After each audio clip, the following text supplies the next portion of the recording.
Hello વિદ્યાર્થી મિત્રો, આપ સૌનું આપણી યુટ્યુબ ચેનલ પર હાર્દિક સ્વાગત છે। તો આજે હું તમારા માટે લઈને આવી ગઈ છું ધોરણ 7 વિષય ગણિત પાઠ 6 ત્રિકોણ અને તેના ગુણધર્મોના સ્વાધ્યાય 6.2ના તમામ પ્રશ્નોના ઉત્તરોની સમજૂતી, તે પણ આપણી ગણિતની નવી બુક પ્રમાણે। તે પહેલાં તમે જો આપણી ચેનલને લાઇક શેર અને સબસ્ક્રાઈબ ન કરી હોય તો જરૂરથી કરી દેજો અને સ્વાધ્યાય 6.1નો વિડીયો ન જોયો હોય તો જોઈ લેજો। તો ચાલો આપણે સ્વાધ્યાય 6.2ની સમજૂતી મેળવીએ। તો અહીં સ્વાધ્યાય 6.2નો આપણો પહેલો પ્રશ્ન છે કે નીચેની આકૃતિઓમાં બહિષ્કોણ એક્સનું માપ શોધો। તો અહીં આપણે જોઈ શકીએ છીએ કે જે આ 6 આકૃતિઓ આપી છે તેમાં આપણને અંતઃસમુખ કોણો આપેલા છે અને બહિષ્કોણ જે એક્સ છે તેનું માપ શોધવાનું છે। અને આપણે જાણીએ છીએ કે બહિષ્કોણ બરાબર અંદરના જે અંતઃસમુખ કોણ છે એનો સરવાળો થાય। તો સૌપ્રથમ આકૃતિ છે તો એમાં આપણે જોઈ શકીએ કે જે આપણને જે અંતઃસમુખ કોણ છે તે આપેલા છે 50 અને 70 અને બહિષ્કોણ છે એક્સ છે।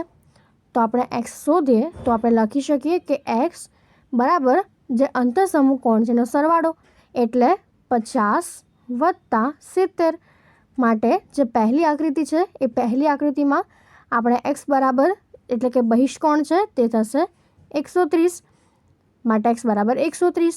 એ જ રીતે એના પછીની જે બીજી આકૃતિ છે એ બીજી આકૃતિમાં આપણને જે અંતઃસમુખ કોણ છે તે આપ્યા છે 65 અને 45। તો આપણે બીજી આકૃતિ માટે લખી શકીએ કે એક્સ બરાબર અંતઃસમુખ કોણો એટલે 65 વત્તા 45 એટલે આપણી પાસે એક્સ જે છે તે થશે 110। એવી જ રીતે એની જે ત્રીજી આકૃતિ છે તો એમાં આપણને અંતઃસમુખ કોણો આપ્યા છે 30 અને 40 માટે એક્સ બરાબર 30 વત્તા 40। તો આપણે લખી શકીએ કે બહિષ્કોણ એક્સ બરાબર 30 વત્તા 40 એટલે તે આપણી પાસે થશે 70। એવી જ રીતે એના પછીની જે ચોથી આકૃતિ છે એ ચોથી આકૃતિમાં આપણને અંતઃસમુખ કોણ આપ્યા છે 60 અને 60।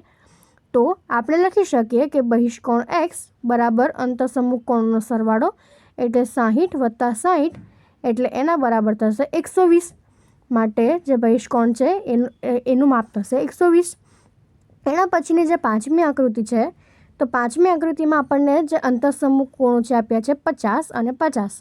તો આપણે લખી શકીએ કે બહિષ્કોણ એક્સ બરાબર અંતઃસમુખ કોણ 50 વત્તા 50 એટલે તે થશે આપણી પાસે 100। એટલે જે પાંચમી આકૃતિ છે એના માટે જે બહિષ્કોણ છે એ થશે 100।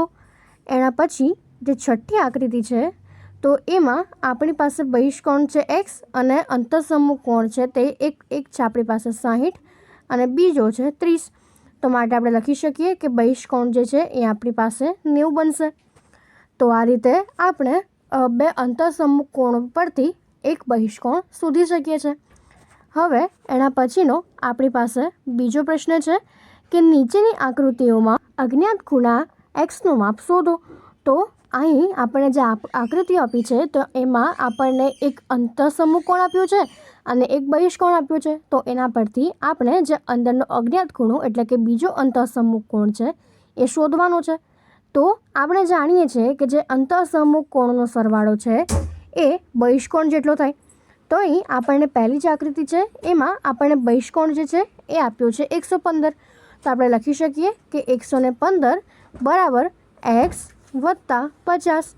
તો માટે આપણે લખી શકીએ કે એક્સ બરાબર 115 ઓછા 50 માટે તે જે આપણી છે તે આપણી પાસે થશે કે અજ્ઞાત ખૂણો એક્સ બરાબર 65।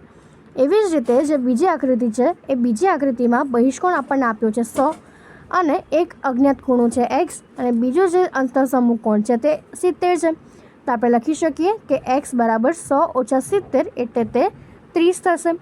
એવી જ રીતે એની જે ત્રીજી આકૃતિ છે ત્રીજો જે છે તે આપણી પાસે છે કે એનો જે બહિષ્કોણ છે એ આપણને આપ્યો છે 125 અને એક અજ્ઞાત ખૂણો છે એક્સ અને બીજો અંતઃસમુખ કોણ છે 90।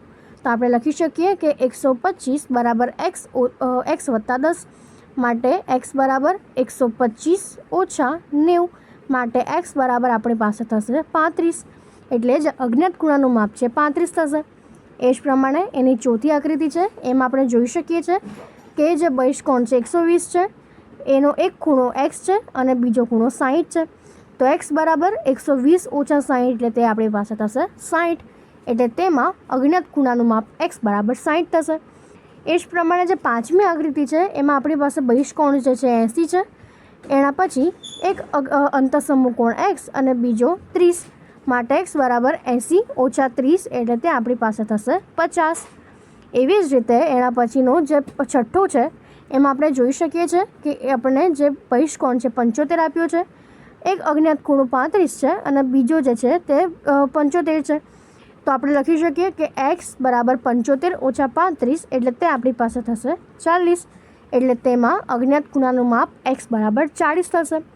તો આ રીતે આપણે એક બહિષ્કોણ અને એક અંતઃસમૂહ કોણ પરથી બીજો અંતઃસમૂહ કોણ શોધી શકીએ છીએ. તો અહીં આપણો આ સ્વાધ્યાય 6.2 પૂર્ણ થાય છે. જો તમને આમાં કોઈ ડાઉટ હોય તો કોમેન્ટ સેક્શનમાં જરૂરથી જણાવજો અને આપણી ચેનલને લાઇક, શેર અને સબસ્ક્રાઈબ જરૂરથી કરી દેજો. Thank you.